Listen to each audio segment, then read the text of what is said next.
Hello and welcome to episode 65 of the Fish Tank. So 65, traditionally a retirement age, and as a result this is going to be the last episode of the Fish Tank that I record today. It's because I only do one a week, so I'll be back next week, there'll be 66. And as it's April the 23rd today, it's St George Day, hence me wearing this England rugby shirt to celebrate England. Jamie lent it to me, so thank you very much to Jamie. Shout out to Jamie on today's show. As I say, April 23rd, as well as being St George's Day, also William Shakespeare's birthday, and also the day he died on, which is unfortunate.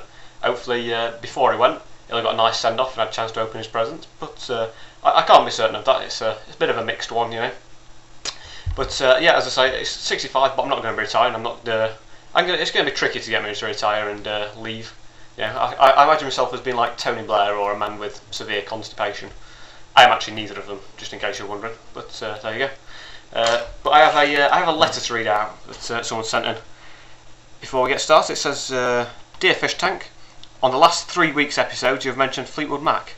As we've seen you play guitar on the Fish Tank, perhaps you could form a Fleetwood Mac tribute band and call yourself Fleetwood PC. So thank you very much for that, whoever sent it in, very amusing. But anyway, it's now time for Apology of the Week.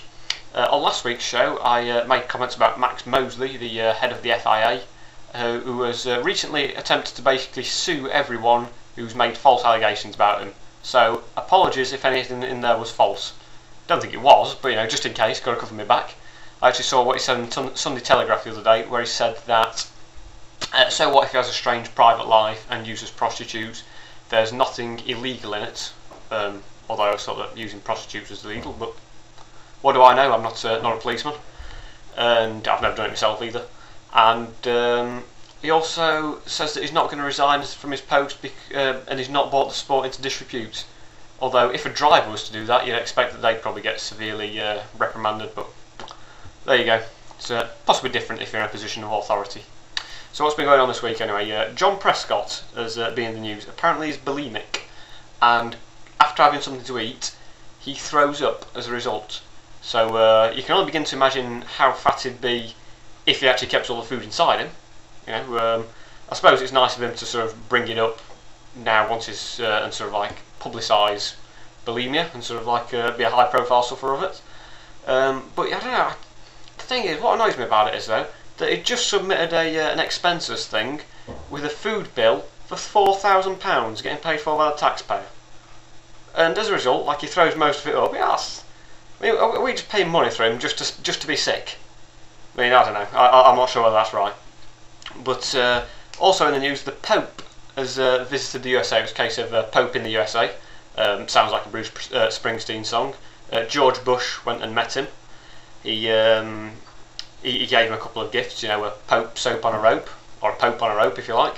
He went to pick him up in his car himself, George Bush, but the Pope jumped in and actually drove the car instead. He said to George Bush, "This is a nice car, you get in the back." He was driving along the highway at sort of 90 miles an hour, got pulled over by a policeman, and the policeman apparently had a look at the car, had to get on his radio to his boss. He said, "I've just pulled someone over, but I don't think I can arrest him."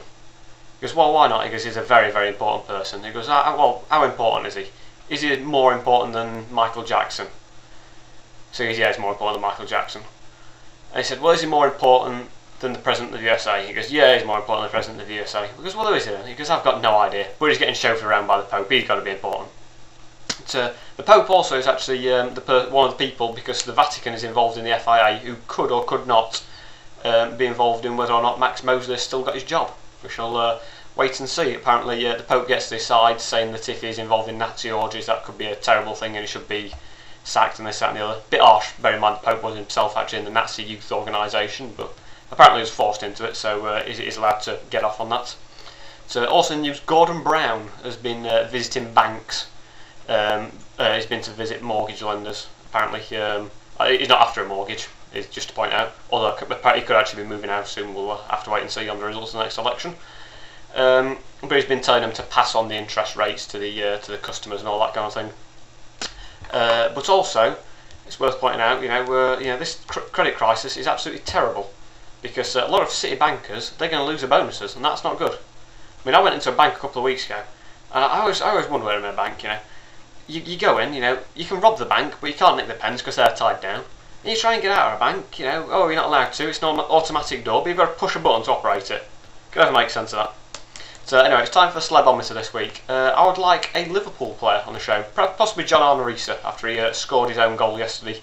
Apparently Rafa Benitez wanted to lift home off John Arne-Riise after the game, but Riise said, sorry mate, I'm not heading your way, and refused to give him a lift home. So it was a bit unlucky. I mean, it happens to all football players, but that's just one of the things it is.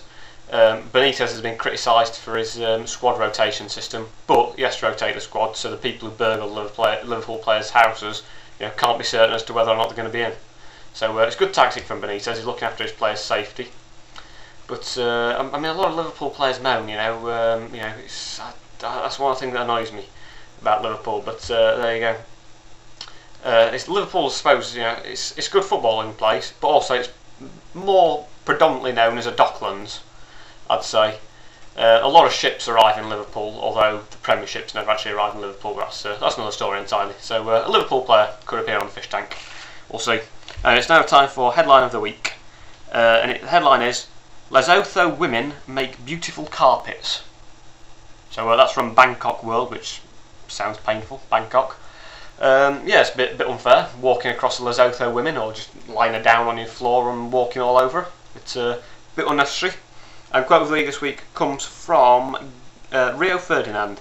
He says, Gary Neville was captain, but now Ryan Giggs has taken over the mantelpiece. So most captains just tend to get an armband on there. You know, they don't have to walk around with a mantelpiece just to signify that they're captain. So there you go. Talking about armbands, actually, Prince Harry, him and Prince William are in the news to do with taking a helicopter and landing it in his wife, or in Prince William's girlfriend's garden. Presumably a good perk of the job having your own helicopter. So if you actually have got a job and there's some good perks in your job, then let me know and I'll mention it next week's Fish Tank. But anyway, before I go, I'd like to mention that apparently yesterday a tax inspector was bitten by a lion, a wild lion. But apparently after injections to make sure that it not caught anything tragic and horrendous, the lion was told he could go home. So there you go. I'll see you next week. Goodbye.